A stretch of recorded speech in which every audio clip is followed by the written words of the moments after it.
Om Ajnana-Tinkarana-Hasya Jnana-Anjana-Shalakaya Chakshurun-Vikarmena Tasmai Shri-Gurave Namaha. So I welcome all of you to the second session of Journey from Fear to Love. I hope you all had a good time in the morning session. And welcome back for the afternoon session. And I also thank Sri Prabhupada and Guru Mata for their undaunting guidance to all of us. So with this, we move into our second session, which is an interview on the journey from fear to love. Srila Gurudev, just so, because of our short memories, I just want to reiterate the same point. If you can define to us what is fear and where does it originate from? Fear means when you're not taking shelter of Krishna, then one that is naturally fearful. It's a lack of Krishna consciousness. Just like Prabhupada's name, Abhai-Charan, one who becomes fearless by taking shelter of the lotus feet of the Lord. So fear simply means a lack of taking shelter of the Lord. That's all. One tries to be happy independently, which is not possible. So there's always in a fearful condition, as long as one tries to enjoy independently from taking shelter of the Lord. And where does this fear originate from? Where is its root? What's the root cause of it? Forgetfulness of Krishna. Forgetfulness of Krishna. Yeah. Thank you very much. Guru, do you want to say something? Yes. Maybe she come on the stage.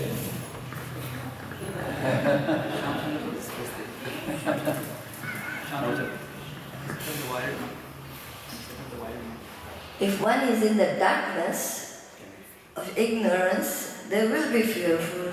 In the darkness, they can be fearful. So that's why the script Shastra says, Tamasi ma jyotirgama, come into the light. And the light is Krishna. Where Krishna is, there is no fear.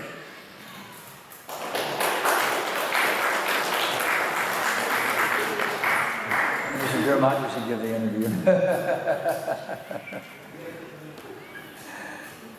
Srila Gurudev, Guru Mata, people approach the Lord for many reasons. Krishna tells in the Bhagavad Gita the 4 reasons, plus there could be more. And one of the reasons people may approach the Lord is also out of fear. The fear of the unknown, the fear of the future.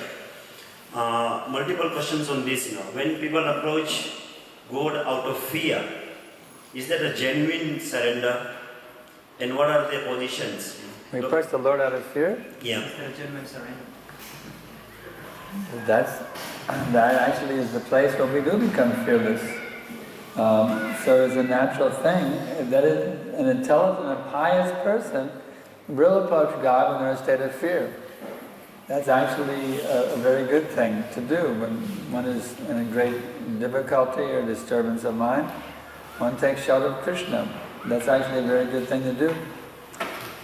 But a higher position is, when you become fully absorbed in the Lord's service, then one sees how His mercy is manifested in every situation, and one never feels afraid anymore. Thanks, but we also see that the practitioners of Krishna consciousness still do have fears. They Because we're neophytes. Because we are neophytes. Yeah. But do we also see a transition of a practitioner from a fear, or do we still see some glimpses of fearlessness in the due course of our practice? Of course. The more you practice Krishna consciousness, the more you become fearless. If you're 1% Krishna conscious, you're 1% fearless. In this way. The more you're Krishna conscious, the more you're fearless. So you're basically saying the proportion of your surrender is the proportion Exactly. of fear. In proportion of one's surrender, one becomes fearless. You've got anything to... There are many fears in life, for the devotees as well as non-devotees. What would you define as the biggest fear for someone, in somebody's life? What is the biggest fear? Well, if one is, it depends on one's consciousness. One who is Krishna conscious, he has only one fear, and that is forgetting Krishna. But there are those who are not so Krishna conscious, they have so many fears. Fear of the taxes, fear of death, fear of so many things. Automobile accidents, terrorist attacks, you name it. Being rejected by his friends, being rejected by, his spouse, losing his job, so many fears. But one who is purely absorbed in Krishna consciousness, his only fear is that I will forget Krishna. It's his only fear, no other fear. So is it fair to say that it is not possible to be fully fearless? Because for the devotees there is the fear of losing bhakti. If one's only fear is forgetting Krishna, he will never forget Krishna. So it's not a fearful position. Everybody is fearful because they have a lot of attachments. All the fear comes from the attachments of losing it. Yeah. That's why Krishna says, be Thing is, if one is a pure devotee of Krishna, he will never. He has that fear, but it's not really fear. It's a symptom of his love. It's a transcendental fear. The fear. If my only fear is forgetting Krishna, then I'm always desperately trying to remember Krishna. Then that's transcendental fear. It's not really fear that we experience. It's an ecstasy of love of God. Nice, thank you. Gurudev, I just want to understand the same point again a little bit deeper, because on one point you said we have fear because of forgetfulness of Krishna, but then we also say we also fear that we might forget Krishna. Yeah, that's a sign of our advancement. So you're saying nevertheless what the position is, we will always be fearful. Is that what we understand? Or a neophyte devotee will fear forgetting Krishna, but he has other fears as well, like losing his job, etc. And that is because of forgetfulness of Krishna. And so the manifestation of other That's fears. due to forgetfulness of Krishna, not having complete faith in Krishna. And more the faith increases in Krishna, the fear of losing Krishna. The more the faith increases, faith is on one hand and fear is on the other. So the more faith goes up, the more fear goes down. If I have complete, total trust that Krishna will never put me in a situation that's not proper or not good for me, then one can accept everything as His mercy and not be afraid of anything, even death. That's interesting. Thank you, Srila. But you can understand this as fear, and one is healthy fear and another one is unhealthy fear. And material fear is unhealthy, and fear in Krishna consciousness is very healthy for oneself. And you're saying it is good to have that fear? Yes. It's transcendental fear. It's a transcendental fear. Fear of losing Krishna consciousness is transcendental fear. But is that love, or is it? Yeah, it's the beginning of love. It's the beginning of love. Yeah. The real love, not so-called. The real love. I'm afraid I will forget my Krishna. You see, I got to love him because of love. That is love. You're afraid of forgetting Krishna. Well, we haven't reached the point of love yet, so we have to keep that in mind when we reach the point. But do you want to ask Gurudev about his views of? Yeah, I'll come to that in a minute. Just one more thought, because now we have put fear in two buckets. One the not so healthy and the other healthy. Maybe I'll just throw in some of practical examples, that hopefully we all can relate to. And then let's try to, put them into buckets and maybe also find the solutions to these fears. So for example, two that I'll throw, and if somebody else has some more, you can also get the opportunity to ask the questions after this question. We want to make it more interactive. So, how do we face the fear of losing a loved one? Could be our near and dear family, friends, spouse, parents. That fear of losing them from death. So, how do we face that one? And two, is this the fear of when we come to Krishna consciousness, it becomes very attractive. So then we want to gradually move away from the material way of living. But then at the same time, when we want to jump into Krishna consciousness fully. So for example, devotees plan to retire early, and settle in Melbourne or go to Dham and retire their life there. But the fear of the financial factor, the fear of health problems in the future keeps us back and keeps us engaged in office and whatever jobs we have. So how do we deal with these two types of fears, for example? He was asking you, not me. I said he was facing you, not me. So you answered. Facing the audience. He was facing you, not me. Anyone, maybe one question for each of you. So the first question was, how to face the fear of losing the loved ones? That means you're seeing on the material plane. You're thinking that they're their bodies.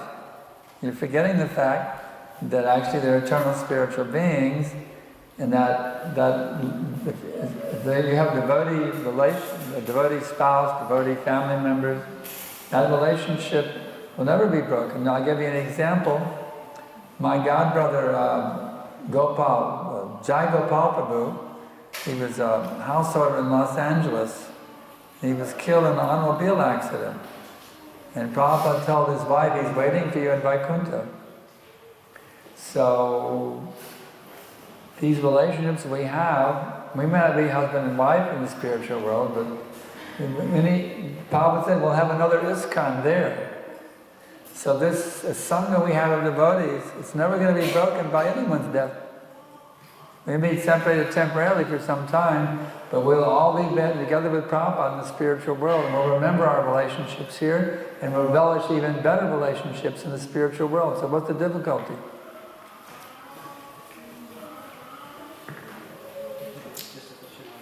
Yeah, you want to extend on it? Yes, I just want to extend on that, Srila Gurudev. You said, although we understand the theory part of it, yes, that's not the end, but how do we convert the theory into perception? Because death is something that we don't perceive every day, but yet we know that there is life after death. But how do we actually bridge a gap between not to be fearless of death because there is life after death? So is there a way where we can perceive that by experience? pure love of God.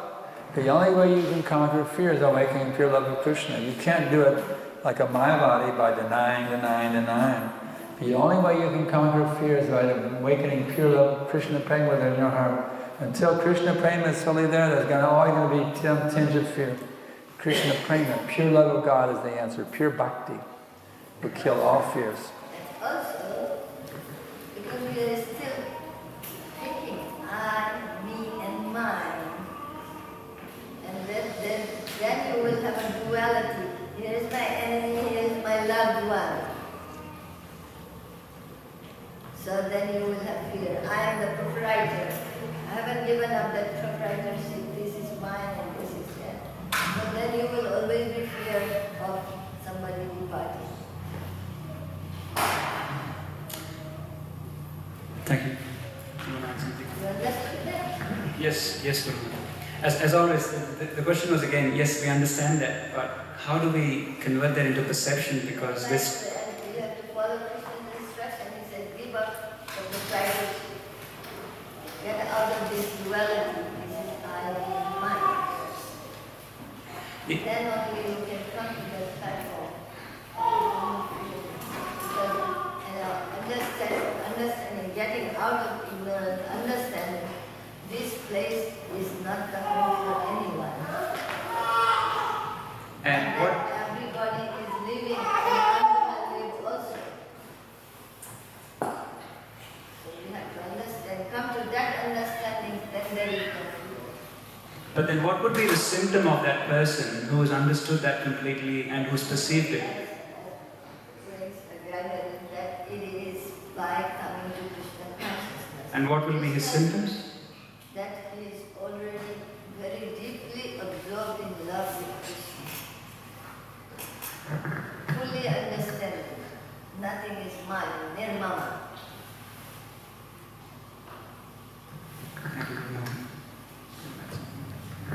Maybe we can take a break and ask the audience as well if they have got any practical example of fear that you may have or you want to elaborate on that you want to throw in this situation and get an answer to. Any questions?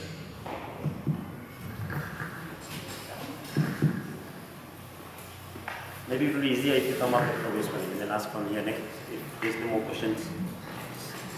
Logistics.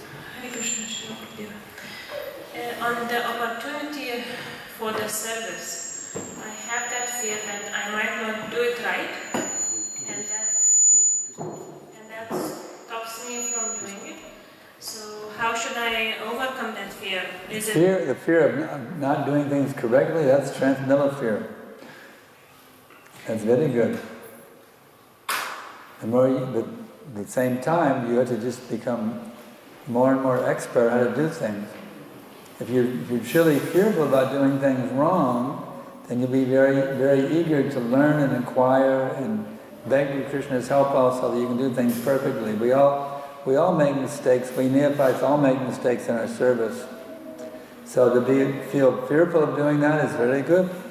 And that fear of making mistakes will actually inspire one to do everything possible to avoid the mistakes. And gradually one will become expert and not make mistakes anymore. That is a very good fear. I'm afraid I'm doing this wrong, so let me find out how to do it right. That's a very good fear. It's transcendental fear. That does not give us think about that I should not do it. I should do it.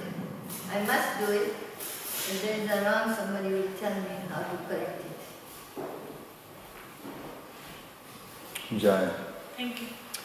Go to the question.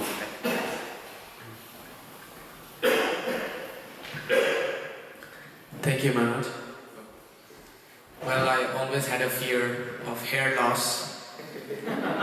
Since I became a Hare Krishna, I don't have that fear anymore. Do you have a secret? Not anymore, Maharaj. My question is, as aspiring devotees, we have our own ambitions of how we would like to serve Srila Prabhupada, what we would like to do. But because of whatever set of responsibilities we think obligated towards, at least I can speak for myself, we're not able to commit to the level and take that step. And there is this fear that we are losing vital time. It's always in the back of my head that I'm losing very important time of my life. And I don't seem to have a solution for it. Sleep less. Sleep less. Anna. So you have more time to do what you want to do. Learn how to sleep less. Yes, Maharaj. Maharaj, on the account of doing something meaningful with my life, as far as the protocols of devotional lifestyle is concerned, I think your advice is very practical, to not be lazy and sleep only as much as required. But to do with the purpose of life, make a contribution in a humble capacity, not able to do that because job, this, that, and everything else in between. Beg Krishna to help you. My dear Lord, I want to accomplish this, but I don't know how to. I want to do this for you, but I have this obligation, that obligation. Please bless me, my dear Lord. I can find a way to do this. You keep begging Krishna, and the results will come. You'll find a way to do it.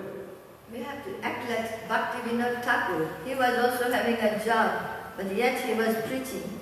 He had a big family. Nobody has that big family nowadays. 12 kids, wasn't it? About 12 kids. And he had the highest position in Indian hall in the British government, magistrate. That was the highest position an Indian could hold. But he took every opportunity he could for preaching. Sometimes he would take leave from his work also for preaching activities. So you just follow the example of Bhaktivedanta. You have to be very intense in your desire to push forward the Sankirtan movement and just do everything you can in every spare minute. So we have so many excuses we can say. Sorry, Mataji, I missed that. So we have so many excuses. This, that. But if you want to do anything, Krishna makes arrangement. Yes, Mataji. Thank you. Hare Krishna. Hare Krishna. Anyone wants to add a question? Sapnavati in the front, the second row. Hare Krishna Maharaj, thank you so much. I have always fear of that my kids will become devotee or not. You to be a pure devotee yourself. You initiated devotee? Aspiring. You should be very intense to awaken pure love of God in your heart, because that will be the best inspiration to your kids. You're thinking you want them, you yourself have to be the example. You need to you have to be begging for pure bhakti. Not just thinking, I want to make my kids devotees. Your purpose is to make yourself a pure devotee of Krishna. Because the more you can actually do that, your kids will be inspired. But if you're hanging into some halfway position, you're not going to inspire your kids. You have to be very intense to be a pure devotee of Krishna yourself. Many times we see the family members, they put the kid, bow down, but they don't bow down themselves, so how the kid is going to do it? Good example. Okay, Ahmed, bow down. But the parent doesn't bow down, just tells the kid to bow down. It's a good example. Thank you so much. Anyone else with a question?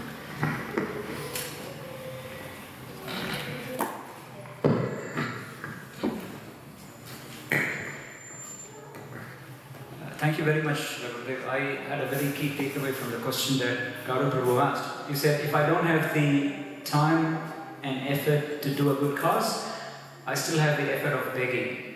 So at least that effort of begging is mine. Begging? I still beg. So you said, at least beg to Krishna. So that's my takeaway to say, if you can't do what you want to do, at least beg to Krishna to help you to do that. So that begging is an effort again, which is nice. Thank you, Gurudev. The thing is, if you have that desire, Krishna facilitates. It's like, how long did I work a job? I worked 3 years only in the workplace, and I retired after 3 years. Is it? So, it's a matter of how intense you are in your desire to preach. Krishna facilitate you if your desire is intense. My wife and I we were vanaprasthas, from living in a van, distributing Bhagavad Gitas to the libraries, getting donations. Remember that? We were vanaprasthas. They didn't have a house, they were living in a van. If you're intense in your desire, Krishna will reciprocate with you.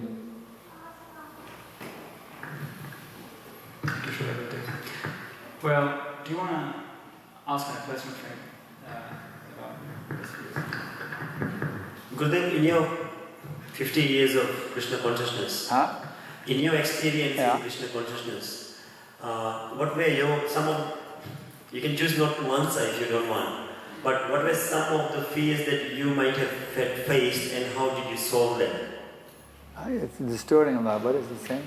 What were your biggest fears in your 50 years of Krishna consciousness? What were your biggest fears and how did you allay them? My fears? Or did you have any at all?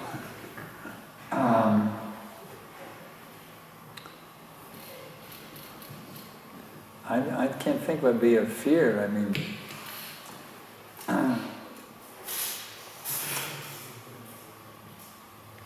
it's hard for me to think of a fear that I would have. I mean,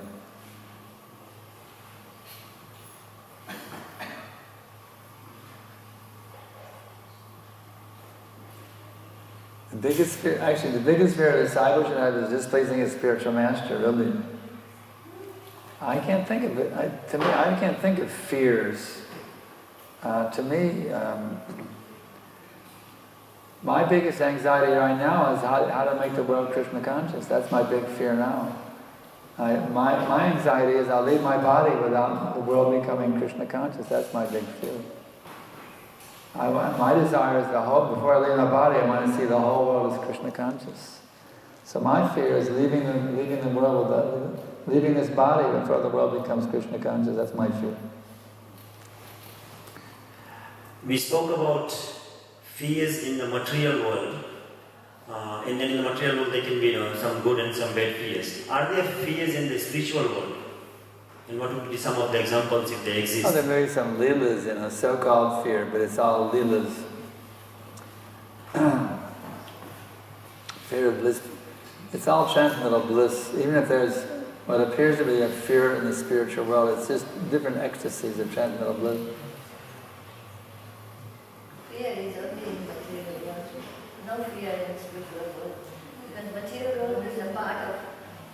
dark part of darkness. There's no fear there. It's a fearless realm. The world of fear and the world of fearlessness. So, for example, in the Damodara Astakam pastime, when we see the terror in Krishna's eyes, when Mother Yashoda is chasing him with the whipping stick, now is that terror fear or is that love? He is just playing an actor. Otherwise, there won't be a two-finger short rope. You know about Krishna being afraid of Mother Yashoda's whipping stick? Yes, so is that fear or is that love? Or how do we define it? Krishna is afraid of Mother Yashoda's whipping stick, yes. This is transcendental rasa. It's a transcendental theater of ecstasies, between loving exchanges between Krishna and his devotees. It's not fear like we know it. No. Krishna is afraid of Mother Yashoda's whipping stick. It's not anything like our fear in the material world. There is going to be 2 inches too short all the time. Gurudev, fearlessness is what the destination is. Why do certain scriptures threaten the follower of punishment or casting into hell and That's give a fear? low class. That's for low class materialists to somehow get them into bowing down to God. But your words are echoing, so they cannot hear properly. Yeah, the different things like the Old Testament says, "Vengeance is mine, saith the Lord." This is for low class people somehow to get them to bow down to God, to make a little progress. That's all. So you're saying it's still valid because in the Bhagavad Gita as well, Krishna says, "Andam tamas pravishyanti." So I'll cast you perpetually into hell. I'll cast them perpetually into hell who don't surrender unto me. So Krishna gives the fear. That's for low class people to somehow get them in line. But for when it becomes a pure devotee of Krishna, he doesn't mind going to hell. If Krishna wants me to go to hell to preach, I'm ready. ISKCON hell ki jai. He's willing to go to hell and preach. A pure devotee is not afraid of going to hell even if he has to stay in the material world perpetually for preaching work, he doesn't mind. Because he's never figured, he's totally absorbed in his loving relationship with Krishna. Even if he has to stay in the material world forever, he doesn't mind. Because he's connected with Krishna within his heart. So these are the people who are actually don't have a mentality to surrender to God. So it's for them. Yeah, at least they can bow down to him, make some progress. Just like, the Bible, dear God, please give us our daily bread. I mean, they're afraid of not eating. They're afraid of not having their daily bread. The devotee doesn't worry about that. He knows Krishna will feed me. But in the Christian prayer, they have to pray for food. Dear God, please feed me. You see, that's their level of Krishna consciousness. It's very, very low level. The devotee knows, I shouldn't think about my eating, I should think about Krishna's eating. Why I should pray for my eating? I should pray that I can make a very nice offering for Krishna. You see, there's a big difference. Indians also pray like that. Why we say only Christians? Indians also pray. Give me this and give me that. What is that song? Oh yeah, that song. Give me a Cadillac, a brand new Cadillac, replete with Michelin tires. Give my wife a new silk sari. Give my kids a Harvard education. Give me a house by the sea. Om Jaya Jagadishari.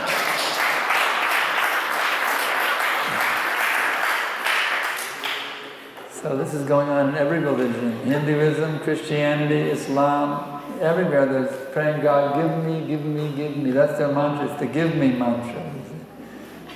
We Vaishnavas know this is materialistic religion. Real religion means I surrender myself to the Lord, whatever He wants to do with me. I'm simply His puppet. He can make me dance, make me dance, make me dance as He likes. He can starve me to death, He can give me, He can feed me, it doesn't matter. I'm His property, He can do whatever He wants to with me. that in that mood, God becomes your personal property, and you're never lacking in anything. He says, for such surrendered souls, I preserve what they have and I carry what they lack. They're completely protected by Krishna in every situation, and never in any anxiety about anything. Thank you. Sure. Before we transition into fearlessness, I would still time again to open up the audience if you have any daunting questions that you would like to ask. This is the time and the opportunity. Hands up and the mic will come to you. Don't fear. Don't be afraid. Question.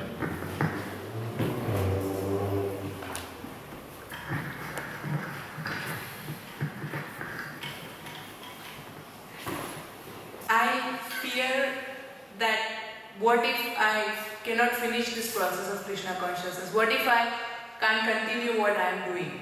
That's my biggest fear. The biggest fear she's got is she fears that what if she cannot continue this process of Krishna consciousness in this life?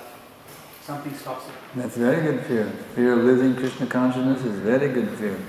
She'd always be afraid of losing her Krishna consciousness. That fear is transcendental. It's very good. So that way we're always begging. We're always begging Krishna, please engage me in your service.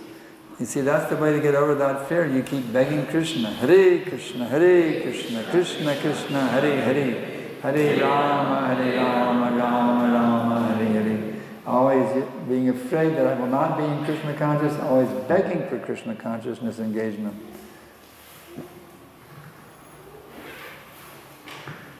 Anybody else?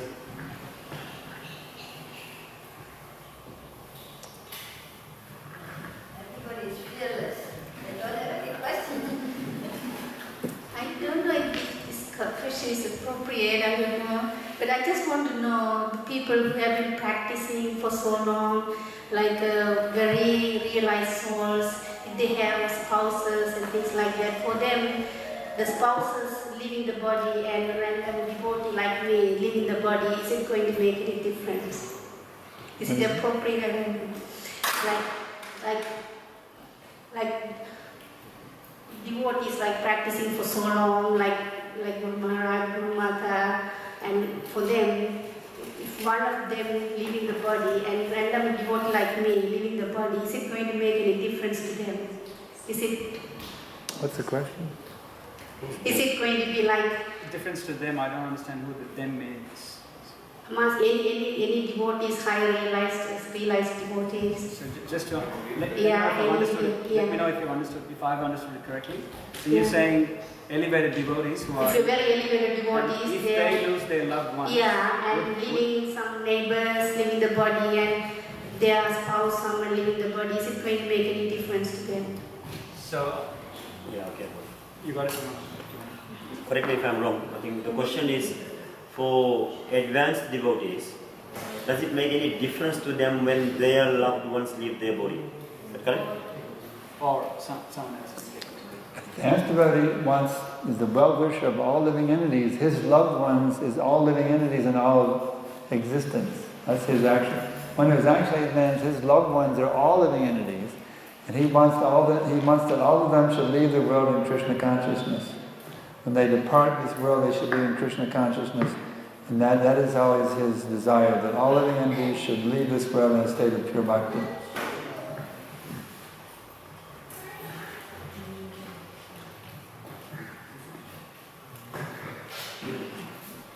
Beautiful.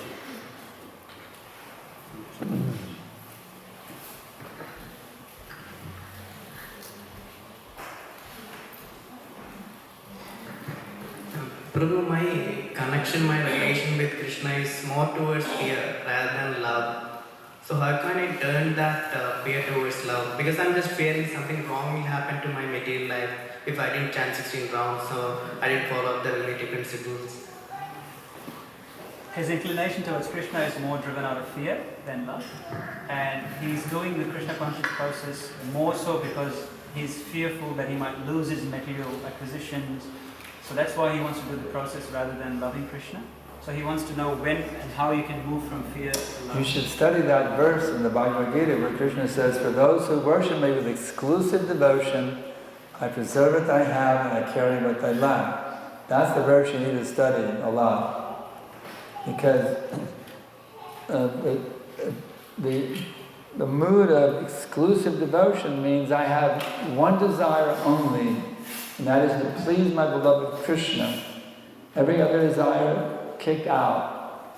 My only desire is to please Krishna, and that's a situation, everything is provided for you automatically. So you don't even worry, you don't have to even desire about your things being maintained. Krishna will personally take care of everything for you. You give yourself totally to Him. You have to understand that you're not putting enough faith in Krishna. You're still trying to be the controller. That's your disease. You're still trying to be the controller. You have to let Krishna control everything now. Totally give yourself to Him, and then everything will be so well maintained you couldn't believe how well Krishna is maintaining everything for you.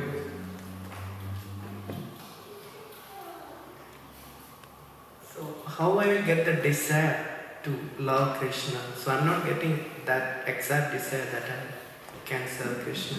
Do you think Krishna is lovable or not? Is Krishna beautiful? Yes. Is Krishna's pastimes amazing? Yes. Do you find, let me ask you these 6 questions. Do you find Krishna to be powerful? Is He powerful? Yes. He's beautiful, we said that. Do you find Him to also be very renowned? Yes. And what about wealthy? He owns everything. He's famous.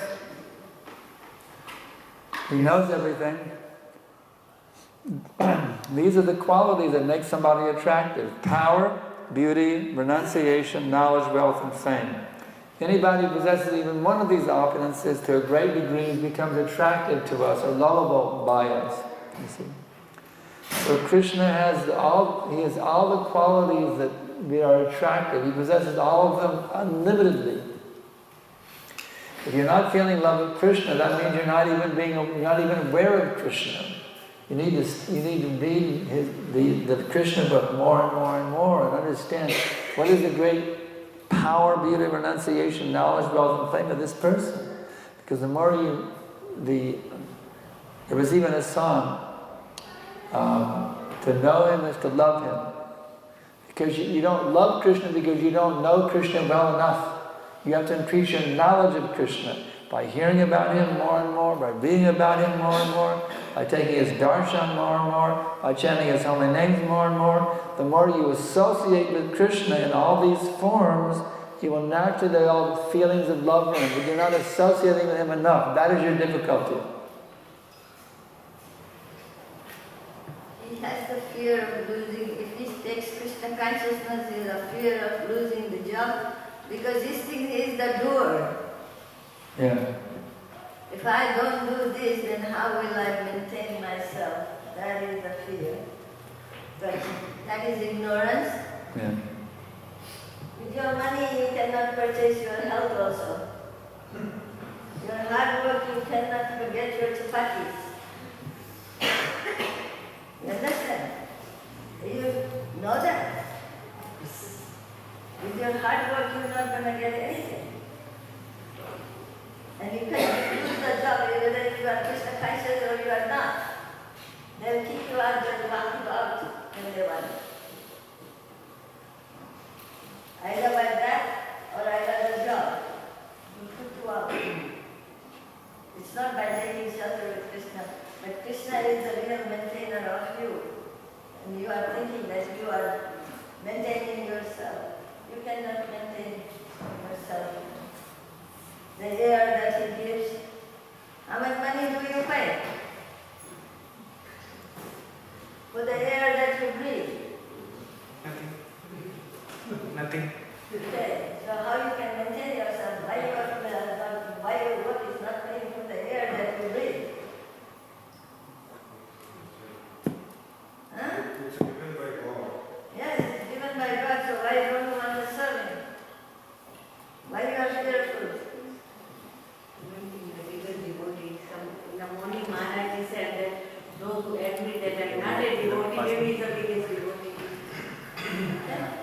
In God we trust. If you don't trust God, where are you? Not even a human being. Come out of the ignorance, come to the light. Not materialization. You have something to say? Gurudev, I have a small question. This human life is I believe full of fears. If we are in Krishna consciousness, is it bit less fear till we death, or is it any certain stage that we have fears till that period and all? So the more you become Krishna conscious, the more you become fearless. Again, back to Prabhupada's name, Abhaya means one who becomes fearless by taking shelter of the lotus feet of the Lord. But fear means lack of Krishna consciousness. Krishna consciousness means fearlessness. Fearlessness, yes. Yeah. Fearlessness. Fearlessness. So, is that fearlessness is till our death, or? At what point in time in Krishna consciousness was Adhikari attains the level of... When you totally surrender to Krishna. Now, my Krishna, I fully belong to you. You can do whatever you want to with me for all of eternity. Now you're completely fearless. So I want you to cultivate that attitude right here, right now, at this minute. Krishna, I totally belong to you. You can do whatever you want to with me for all of eternity. If you have that mood and you pray in that way within your heart, then you're fearless right here, right now. You don't have to wait till tomorrow or next week. You can achieve pure fearlessness right here, right now, at this minute. By having that attitude, Krishna, I belong to you for all of eternity. I have full trust in you as my well-wishing friend. I'll do whatever you want to with me. I'm ready to take whatever you want to give me. And then you're immediately fearless, right here, right now. Yeah, I was doing the same thing over there. Like before I have so much of fear, by doing with the association of the devotees and senior devotees. Now my fearless is becoming less and less. Thank you. Okay. What did he say? I didn't miss that. He said with the association of the devotees, he's become fearless? He's becoming less. Yes. Very good. That's right.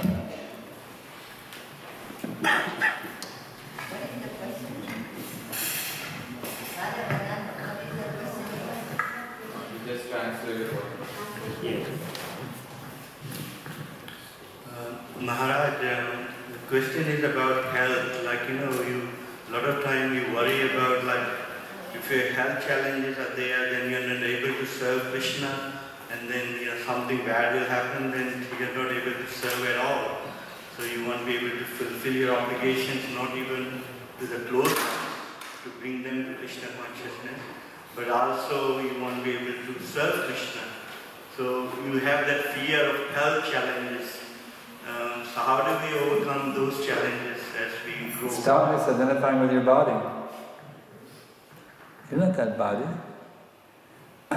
Service of Krishna goes on in every condition. It doesn't matter if you're lying, even if you're lying on your deathbed and you can't even move, within your heart you can be worshipping Krishna. So you have to just understand whatever Krishna wants to do is alright. If he wants to take this body away, that's fine, let him take it. He wants to make me lame, and let him do it. Blind, let me do it. Whatever he wants to do, I'm willing to take it and go on serving him, whatever capacity I have left. Krishna will never take away your opportunity to serve him, but just give you a different way in which to serve him, that's all. Prabhupada is a good example. While he was on the deathbed, he was translating Śrīmad Bhāgavatam. That's right. You seen the video? And Prabhupada in the room? He could just laying there, and then he's dictating Bhagavatam purports on his deathbed. So you have to follow that example of Srila Prabhupada. Whatever condition, you just go on chanting, preaching and serving. If nothing else, you were just meditating Krishna in his pastimes within your heart. You're lying there and you can't even speak.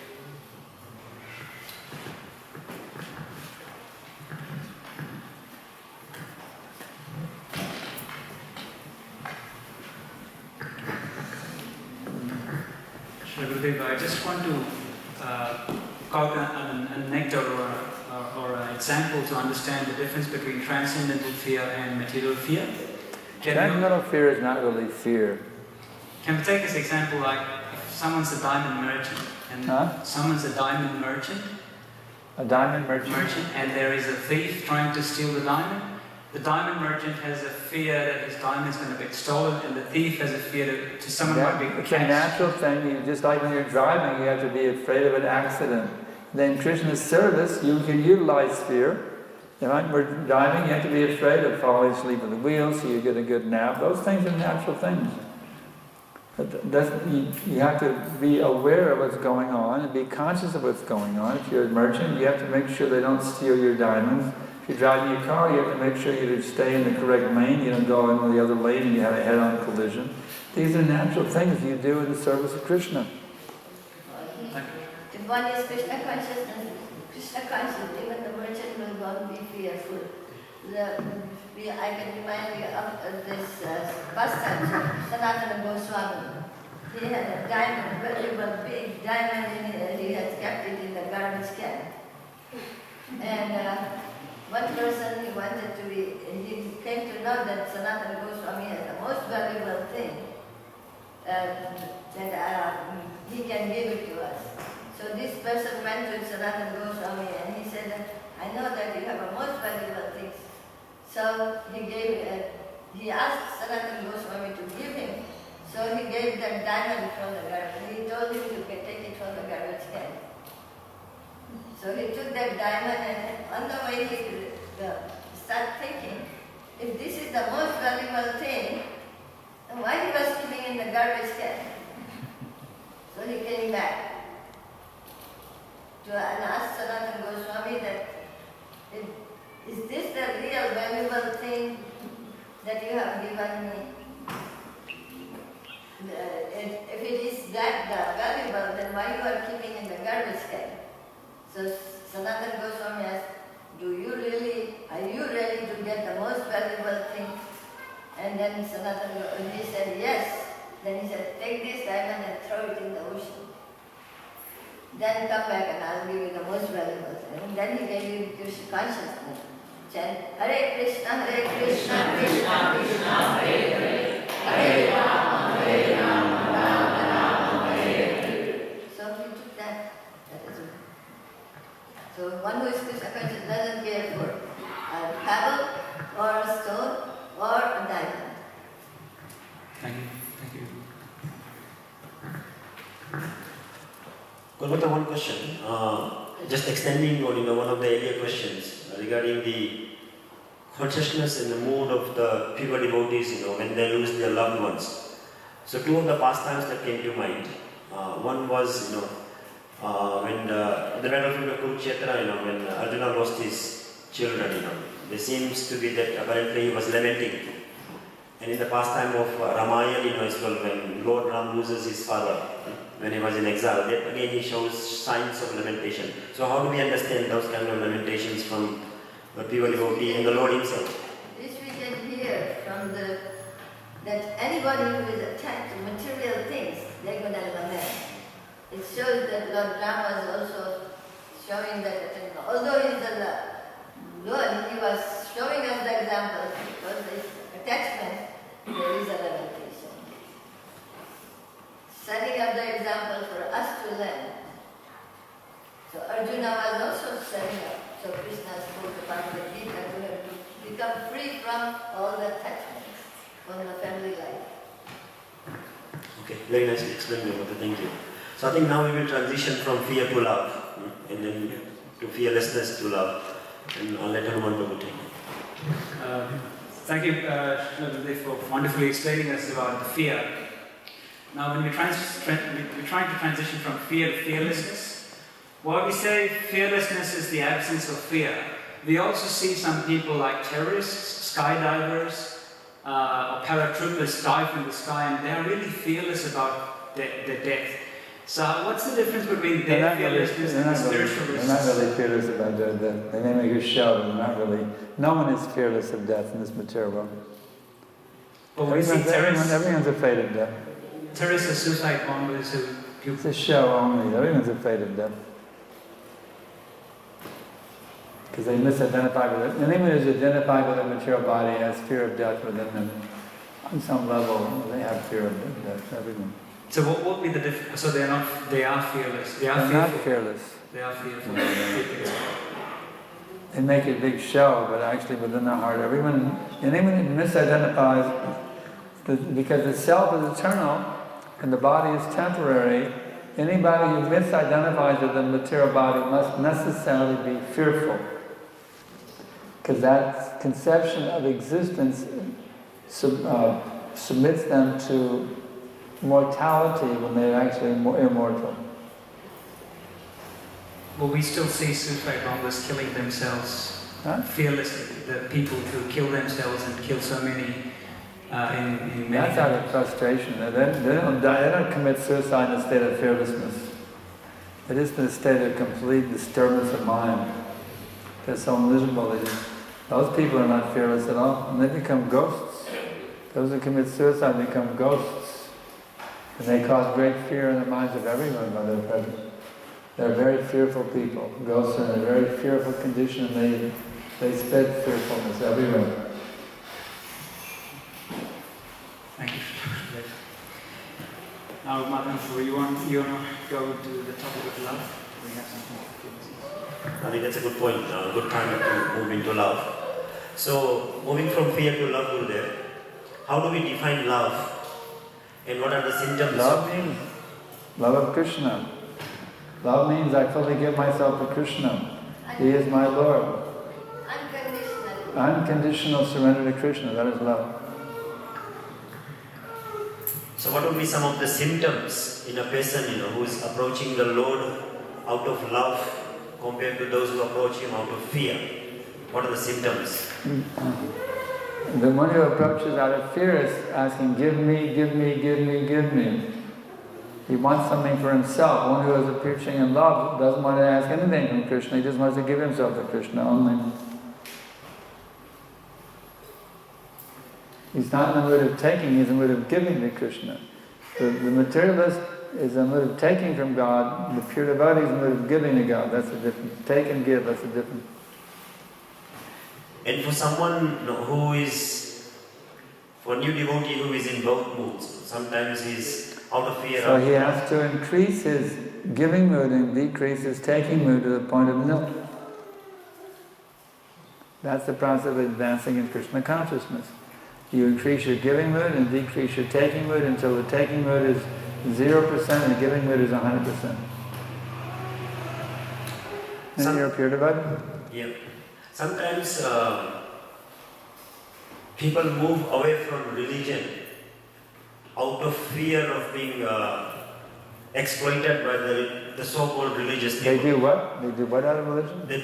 Sometimes people move away from religion. Move away from religion, yeah. Because of the fear of being exploited by the so-called religious people. What guarantee can we give in ISKCON that there is no exploitation here? Well, that means they never really had the mood of giving themselves to God. They were coming to take. And anyone who's in the mood of giving to God will never go away from religious life. For those who come to God, give me this, give me that. If they get the thing they want, they'll stay. When they don't get the thing they want, they will leave. They never came to serve the Lord. They came to see how the Lord would serve them. They will not stay. They will leave in due course of time. And in ISKCON, what? ISKCON, the same thing happened. That's why so many people left ISKCON.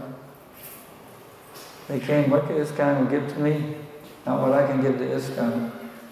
Our president in the U.S. years ago, he had a nice saying that we can use. He said, ask not what your country, John F. Kennedy said, ask not what your country can do for you, but what you can do for your country. So we should adopt that in ISKCON. Ask not what ISKCON can do for you, but ask what you can do for ISKCON. You see? In that mood of wanting to serve this mission, give my life to serve this mission in any way that I can to make this world Krishna conscious, such a person will never leave. If I come, what can I get out? What can I get for myself from this movement? They can leave. Such persons can come and go. If you come here with a mood of wanting to make be part of a spiritual revolution to completely liberate the whole human society. Such a person will never leave. Good point, Guru. One more do you want to add on, or should we give it to the audience on behalf? I just have one question on this. Srila Gurudeva, we said the more Krishna conscious you become, the less fearful you would tend to be. Less what? Fearful. Less fearful, yeah. That's kind of the negative, losing the negative side of things, but a person who is getting deeper in love or in Krishna consciousness, what are the positive... Person is what? When he gets deeper... The microphone distorts everything. But when he gets deeper into Krishna consciousness, what are the positive experiences he would experience in terms of love while he's progressing towards Krishna? One thing is you feel your love for the devotees increases immensely. You learn how to appreciate every single devotee. Whether there's agreement or disagreement doesn't even matter anymore on different issues. You learn to appreciate every devotee's wonderful qualities. That's one of the symptoms. You become very much appreciative of all the devotees. And can he perceive it? Can he perceive that progress that he's making? Because it's always said that... It depends on what level you're at. If you're in the mood of take, you won't be very perceptive. But if you're in the mood of give, Krishna will give you great powers of perception to understand the level of advancement of others. Thank you, Srila. That answers the point. Thank you very much. So I think we'll go back to the audience to see if we have got any questions on, transition from fear to fearlessness to love, anything related to that you can ask. Then after that, we will start wrapping up the interview session. And then after that, we'll again open the forum for any other general questions that you might have. That has to necessarily relate to the topic of the day. Any other questions you have. So first we'll give it to you, the chance to ask anything on the related topic. Anybody's got a question?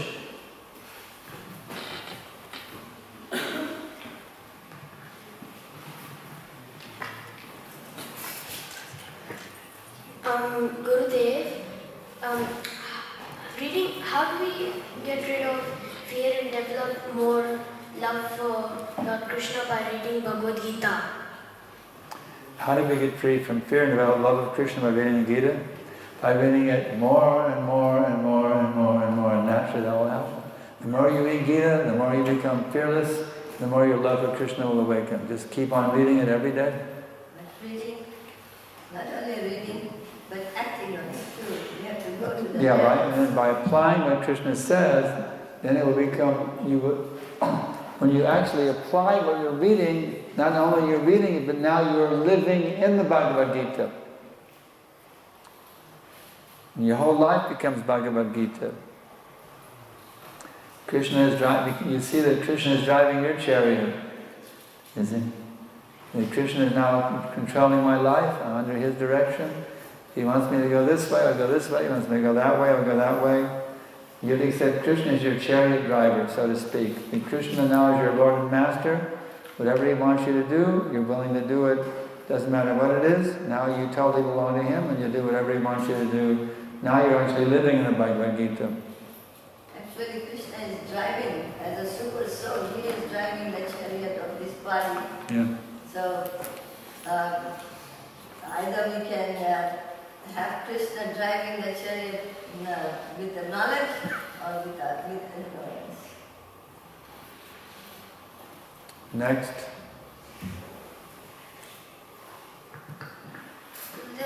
How do we transform ourselves from fear to love? By giving yourself to Guru and Krishna. Becoming an initiated disciple, following the rules and regulations of the instructions of the spiritual master. Simply by taking initiation, being totally sold out servant of your spiritual master, your master becomes fearless in due course of time and become full of love. First beginning with 16 rounds. Chanting every day. 16 rounds? Oh, that's it. Running around. Anybody else have a question?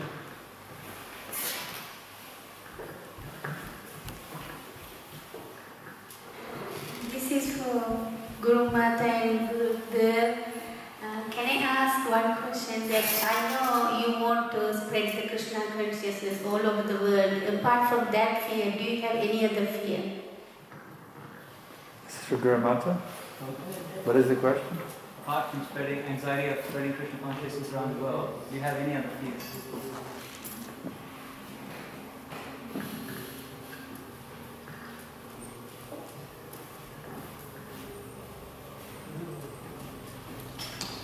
Forgetting Krishna.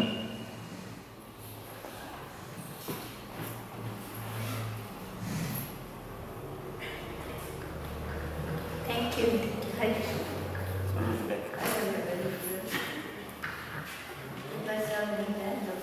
Whatever he wants to do. He wants to take me there. He wants me to do action, and he will guide me how to do it.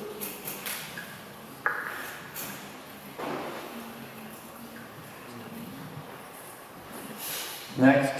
Hare Krishna, Śrīmad Bhāgavatam. Just a few minutes earlier there was a discussion on attachment with the families and social attachment. So Guru Mata said that we have to give up attachment. I don't say, Krishna said. You have to transcendentalize your attachments. That will be just beauty. Otherwise, material attachment is attachment. So Guru Mata and Gurudev, does it mean that we become like a stone, as in like hearted stone, or how do we transcendentalize this relationship? What's the practical aspect of that? Krishna says in the Bhagavad Gita, one should perform one's duty and not give up out of frustration. Not that you become a stone, but you give your duty with detachment, not expecting results. Yes, Guru Mata. So does it mean that I will still act as a son to the father, but then what is the result aspect? What is the other aspect? On the platform of Krishna consciousness.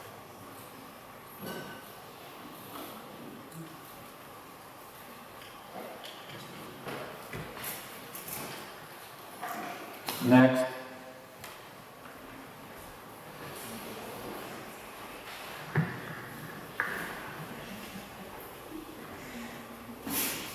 Mata, we generally see that when we are following this Krishna conscious lifestyle, when we are following principles and all, there is fear among those who know this lifestyle that if they take up Krishna consciousness, they're going to become like us.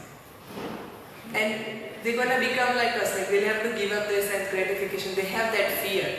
So how can we show them that this whole process is not about fear, but looking at our life, they are just thinking that this is very like, When you perform your duty properly, if you like it, then they will see that, oh, my son is very good, my daughter-in-law is very good. So they will have no fear. In the beginning, everybody has the fear.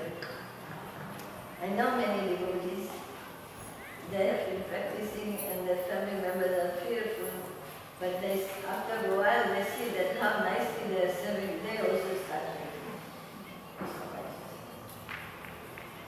I know in my own family, in the beginning they were all fearful until they saw that what I am doing.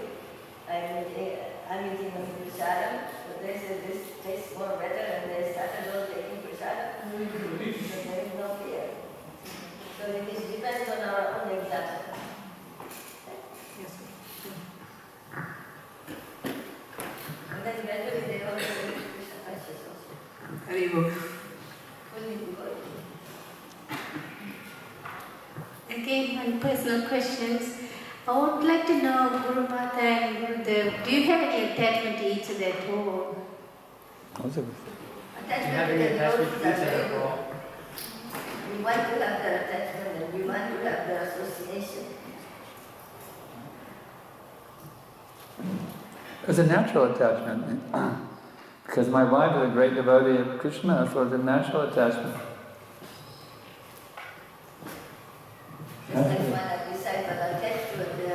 I'm attached to all the devotees actually, but this devotee has served me basically for 30 years, so it's a natural, maybe 30 years, I don't know how many, at least 30 years, maybe more.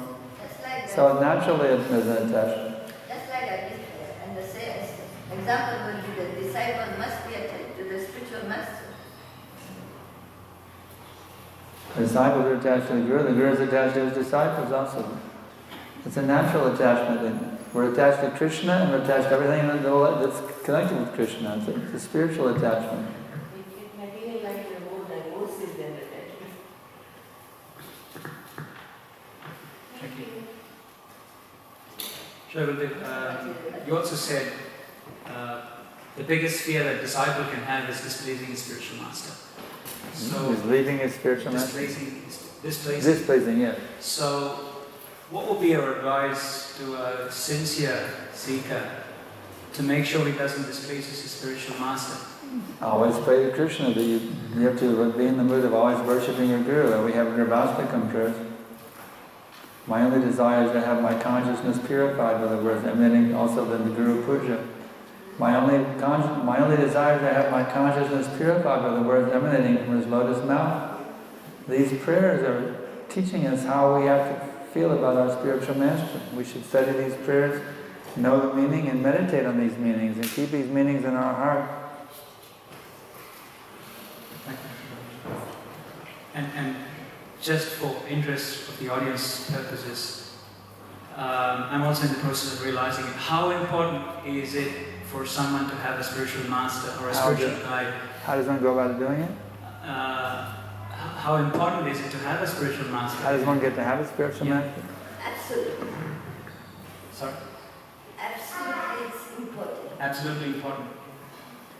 Well, let's understand the necessity of having a spiritual master. Because Krishna says, Ye me bhakta jana parta, na me bhakta state jana, mad bhaktanam chaye bhaktas, te me bhakta tamamata, my dear Arjuna. The one who is my devotee is not my bhaktas, he is not my devotee. But the devotee of my devotee, he is my devotee. So you want to be a devotee of Krishna, you have to have a guru. You can't approach Krishna without a spiritual master. He won't accept you as his devotee unless you have a guru. So you need to find out a devotee of Krishna you have complete faith in, complete trust in, and you want to give your life to serving that spiritual master. That's when your Krishna kindness becomes pakka, solid. First, if you don't follow Krishna's instruction, how we are devotees?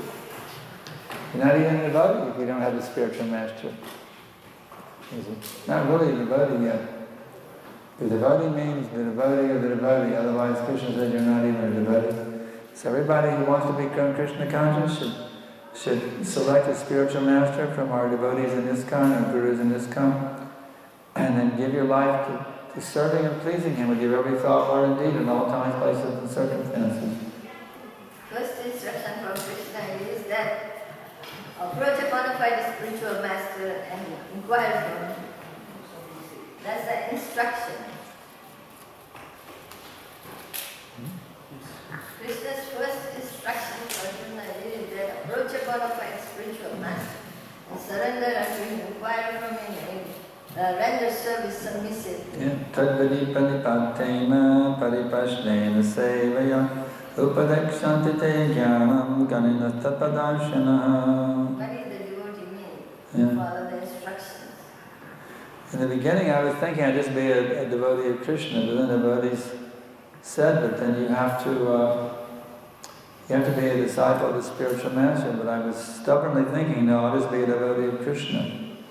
But then one day, I was listening, there was a new record has been released from Apple Records. It was called the Radha Krishna Temple album.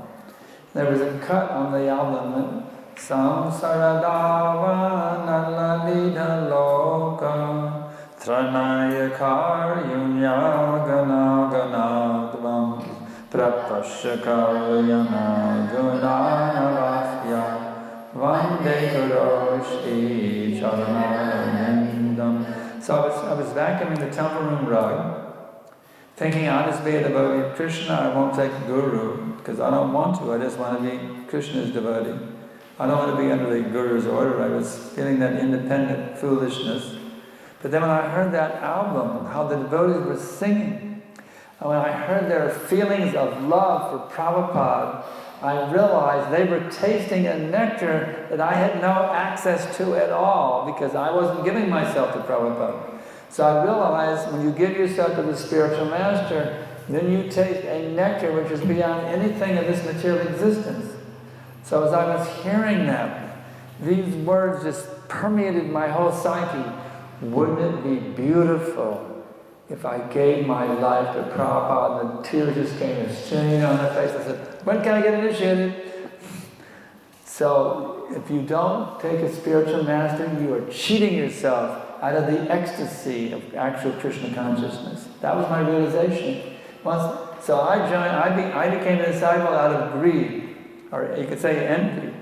I realized the devotees are tasting a nectar and I'm not tasting it. I was envious that they were tasting the nectar, so I also became a disciple, so I could taste the same nectar that they were tasting. That's why I took a guru, so I could get that nectar, which was not available to me if I didn't take a guru. Thank you very much, Gurudev, to explain the Guru Tattva for us. Yeah, so I think in the interest of time, we have roughly 20 minutes. We will probably stop our interview session here. And then we can open the forum for any other questions that you might have. Can be totally off the topic. And then maybe just followed by some kirtan if we have got time left at the back end. So if you have any questions, you can ask now. It doesn't have to be on the topic of the day. It's an open floor. You can ask that question you never dared ask before. Now you can ask it today. Anyone?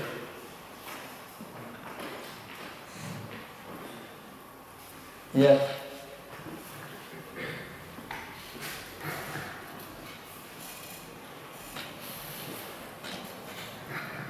Hare Krishna, Gurudev. Thank you for all the interview and all the answers that you gave. As you talked about choosing a spiritual master, I had this query in my mind that if we want to choose somebody as a spiritual master, then at one point we have to make an opinion about a person. We have to do what? Yeah, as you suggested, if we choose a spiritual master, then don't we have to then opinionate about a person? Opinionate? Yeah, whom we want. So if you're not give So, your opinion on someone. by doing that, we might end up judging somebody. No, you should see whoever inspires you the most to take shelter of Krishna. That's a simple thing.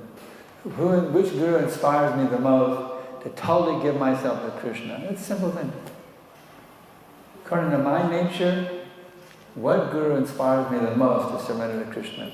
That's not, is he famous or, does he have lotus eye? Forget that kind of garbage. Whoever inspires you the most to surrender to Krishna, give your time completely to Krishna with your every thought, word, and deed, in all times, places, and circumstances, that's the one. Simple thing. Who inspires you the most? It's not only inspiration, it's only what you have to inquire and he can give you the answer. The inquiries and render service submissively, that is required. Also, where do I have the best facility for inquiring and rendering service? That's the practical side of it, yeah. That's what Krishna says. Yeah. Because Krishna says you should inquire from the Guru and render service. So where do I have the best facility for doing that? That's on the practical side of it. Very good points from Guru Maharaj. I can be inspired by seeing someone who has many disciples. Maybe attracted somebody with 10,000 disciples, but I won't have a chance to My ride. statement is not very good. Yeah. So I should follow Krishna's instruction. Yeah, that's a good point. A guru where I have the best facility for inquiring and rendering service. That's a very good answer she's given. And who will inspire me to become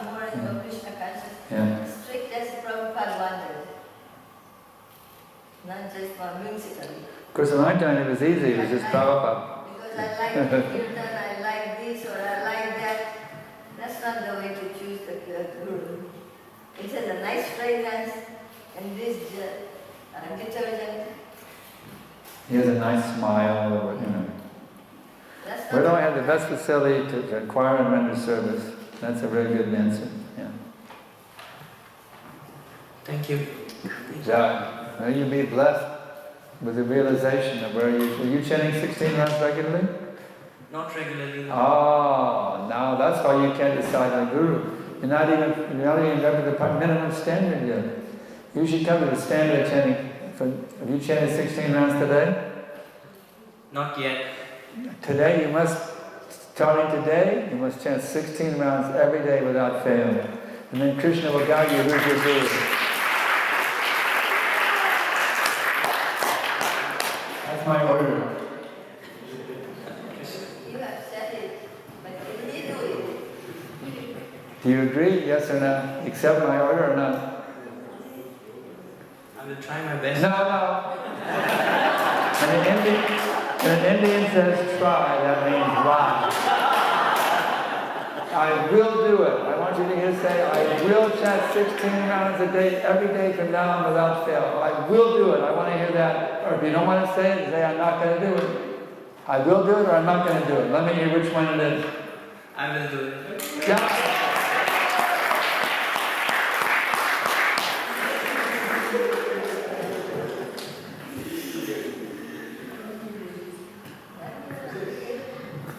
That's how I started in June 2017. I was stuck at 10 rounds, and then I went and spoke to Gurudev. I could not chant, it's very difficult, all the other things I can do. He said, just chant it before eating anything. Since then I have been chanting now. Thank you so much. Hare Krishna. And my question is that initiated people, they say devotee. If they are not initiated, they say they are not devotees. What is it? If they are initiated... What's the question? If they are initiated, they say devotees. If they are not initiated, they are not devotees. But initiated means you can mechanically do all four regulative principles and chant 16 rounds and you can get initiated. Some people, they can follow everything and not get initiated. What's the difference between both? We call someone who's initiated as devotees and someone who's not initiated as not devotees. No, they're devotees, but they're not very advanced. It's someone who's coming to the temple and offering, bowing down before Krishna, they're a devotee, but they're on a lower level than someone who's taken initiation. And the question was, someone is chanting 16 rounds, doing four regulative principles mechanically, but someone is sincerely chanting, sincerely doing some service, but not initiated yet. That means if they're not initiated, that means there's some lack in their sincerity. Because Krishna orders to take guru. How you can say they're sincere? They're not taking a guru, they're disobeying Krishna's order. Their sincerity is not perfect. There's some tinge of independence there, which is not a lack of sincerity, actually. Hare Krishna Gurudev. Thank you for the wonderful retreat today. I was just wondering if you could elaborate on, this question's on the Guru as well. During Guru Puja in the morning, there's one line, attachment to his lotus feet is the perfection that fulfills all desires. Could you explain that line? What is it? In the Guru Puja, we say attachment to his lotus feet is the only desire of mine. My only desire is to have my conscience purified with the words emanating from the lotus mouth, that one? Attachment to his lotus feet is the perfection. Is the perfection of my desire. Yes. Elaboration on that. And the only way. The attachment to his lotus feet is the only perfection of my life. Thing is,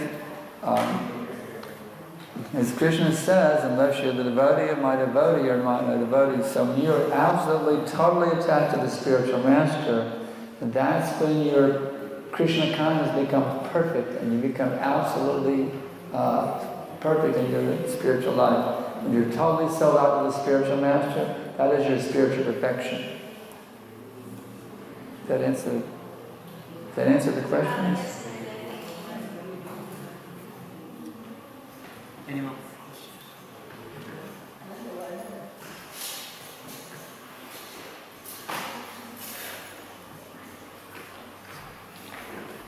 You have a lot of energy. You should run with the microphone. Let's hear all the microphone. Hare Krishna.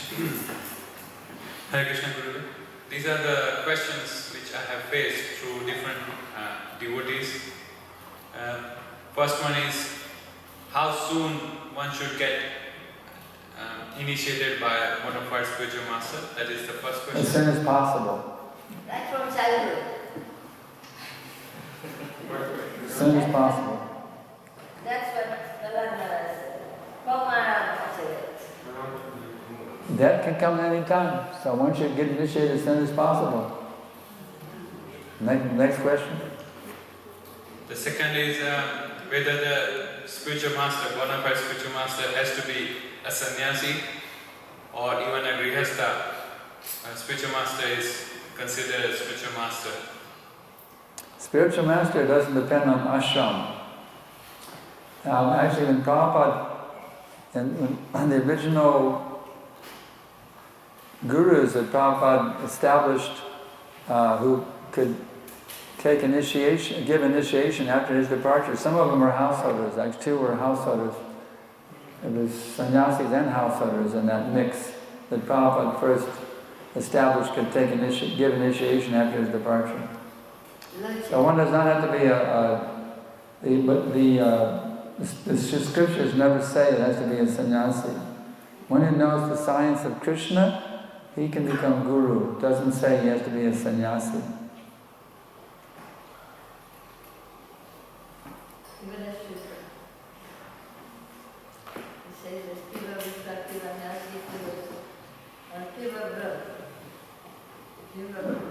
What is that verse? Jali dekata hai kaha. Kiva vipra kiva nashi shudra kenoi jay kripna satpade say guru hoy. Doesn't matter if it's anything. Kiva vipra kiva shudra nasi in any social position. It doesn't matter. One who knows the science of Krishna can become guru. And the third question is, among the now ISKCON we have many. Wait, for the first question. Krishna's guru was Grahastha. Krishna's guru was a householder. Did Krishna make a mistake? He didn't know? His guru was a householder. Sandipani Muni, huh? Yeah, householder. So I guess Krishna didn't know. You got to was sannyasi for a guru. And the third question. Among now in ISKCON we have many bona fide spiritual masters. So if a particular spiritual master is very strict, he handles me very strictly. So maybe I'm not getting inspired to get initiated from that particular spiritual master. Is it a valid reason to one is not eager to fully surrender to Krishna, and the guru is demanding complete surrender to Krishna, so you don't want to be initiated by him because you don't want to fully surrender to Krishna? I mean to say, in the conducts, when you are serving the spiritual master, he handles you very strictly, very like he chastises you very often. He gives you know what Prabhupada said? He said the one who is more chastised, he is advanced. So actually the more strict training is very, very good. The more one is trained strictly, the more it becomes fixed up and advanced and ecstatic in Krishna consciousness. So strict training is very good. Casual training is to remain casual. Easy casual. Thank you. Thank you so much.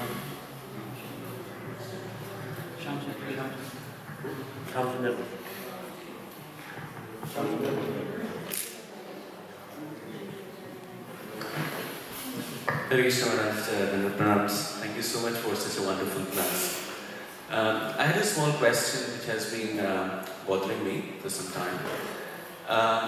it is stated that when we put our altar,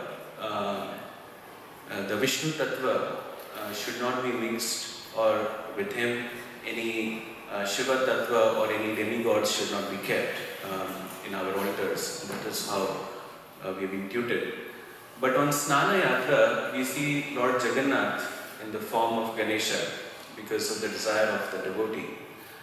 So there we see that Krishna is there, Jagannath ji is there in the form of Ganesha. Even if the devotee does desire, the desire was incorrect from a tattva understanding. So how do we reconcile both the understandings that Vishnu Tattva should be there only in the altar, but the Lord still came as Ganesha, even though it was at a lower tattva? You know about that one? I read something the other day. We never did that when Prabhupada was here, in the Ratha Yatra. I never saw that in the Ratha Yatra when Prabhupada was there. Yeah. Krishna can take any form he likes, but the demigods cannot take the form of Krishna. As simple as that.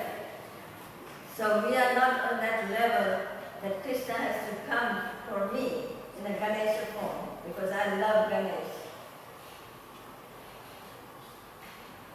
We want to serve Krishna, not he has to do what I want. Eh? Thank you. Thank you. Thank you. Next.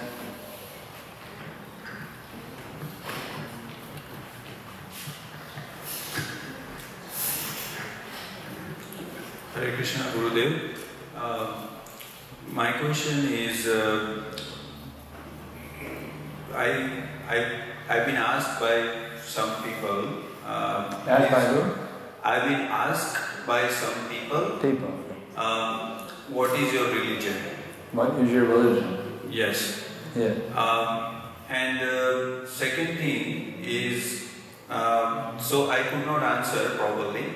It's very simple. Religion means, religion comes from the Latin word religio, which means to relink. So it's not my religion. It's not that it's not my religion. Religion is one. To reconnect with that Supreme Person as the source of all existence. It's not my religion.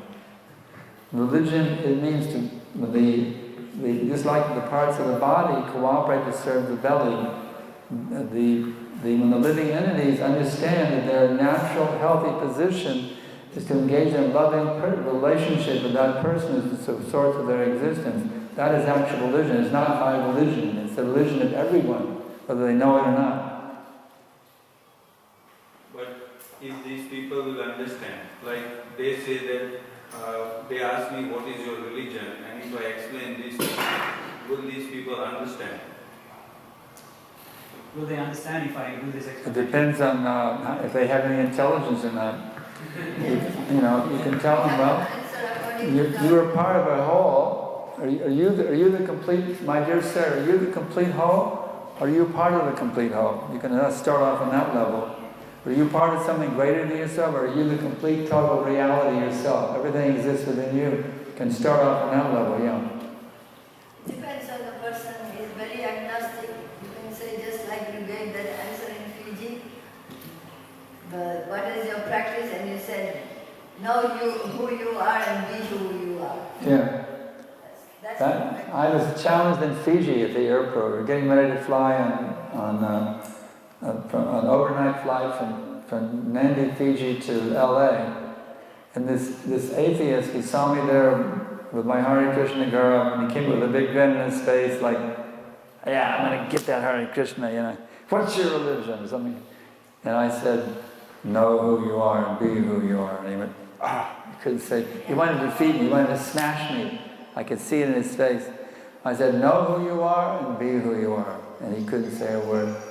So it depends on who you're talking to. If it's an atheist who wants to defeat you, or if it's somebody sincerely looking to learn something, you have to be able to figure out where they're at, like by their tone of voice, by their facial expression, etc. It's a good point. Thanks for reminding me of that. Know who you are and be who you are. Yeah. Srila Gurudev, is Hare Krishna given any status of religion, or it is at the moment there is considered as what is Hare Krishna is fall under which religion? What is the question? Is Hare Krishna declared as a religion, or when does it fall under religion category? Krishna consciousness is the original energy of every single living entity. Krishna consciousness is the religion of everyone, whether they know it or not. But that Krishna consciousness includes the name of Christ, it includes the name of Jehovah, it includes the name of Allah. These are all within the science of Krishna, because Krishna has unlimited names. Whether you approach him as Allah or through Lord Jesus, or if you do it in a mood of pure love, that is actually Krishna consciousness. We're not presenting a sect of religion here. We are presenting the science of religion. It's a universal science. And just right now I'm starting a website called theworldreligion.com. It's not fully developed yet, but it's under development right now, presenting the world religion for everyone. And actually Krishna consciousness is the world religion, whether they realize it or not. So we're trying to educate the people to understand this science of Krishna is taught in the Bhagavad Gita is the universal religion for everyone. It includes Christianity, Islam, Judaism. It's all included within Krishna consciousness, actually. That's the same thing. Huh? Know who you are and be who you are. Know who you are and be who you are. I'm the eternal servant of God, who's the source of all living entities. That Supreme Being who has unlimited names, unlimited qualities, unlimited pastimes. I'm his servant, and my perfection is to engage every thought, word, and deed in all time, places, and circumstances in his service. This is true for a Muslim, a Christian, a Jew. This is the universal religion.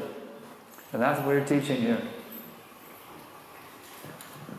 Christ says, I have more to tell you, but you're not ready to hear it yet. Christ had higher realizations than what he revealed in the Bible, but the people weren't ready for it yet. So that higher knowledge is there in the Bhagavad Gita.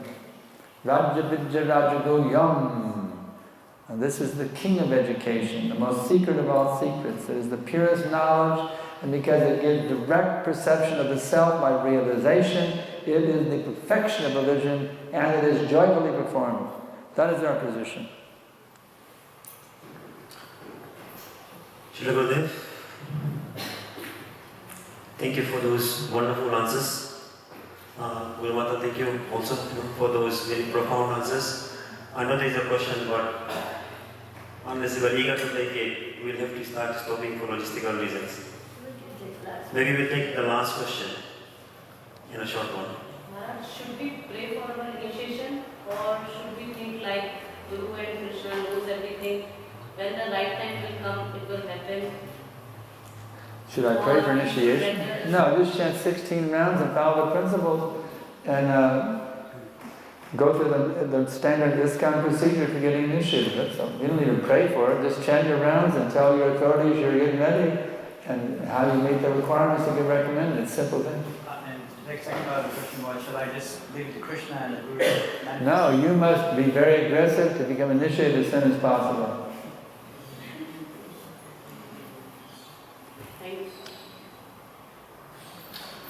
So that's it? Thank you all for your wonderful questions. Gurudev, you've got a few minutes to summarize them. The whole retreat. I'll just let you all summarize it? Yeah, you can. Oh, I can summarize it. Okay. And Gurumata can also. Yeah, well, this is a wonderful, wonderful thing here, because in this material world, we are in the world of fear. I mean, there's so many anxieties. From the moment we come out of the womb, the baby is screaming in a state of absolute fear, actually. This is a world of fear, you see. So we have that fear, and then we have to go to school. There's an anxiety of having to go to school, how to be successful in school, how to pass the exams, how to get the degree. That's a fear. How to get a job, how to get a proper spouse, how to have proper kids that don't become juvenile delinquents. How to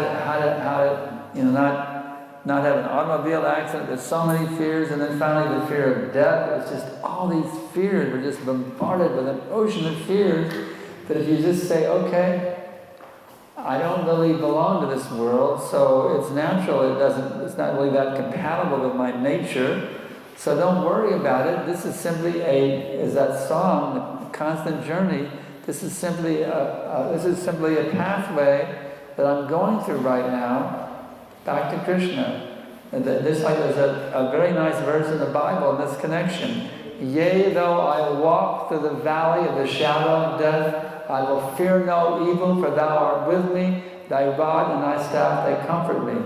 So even the Bible is teaching how to become fearless, even though you're walking through a horrible, hellish atmosphere.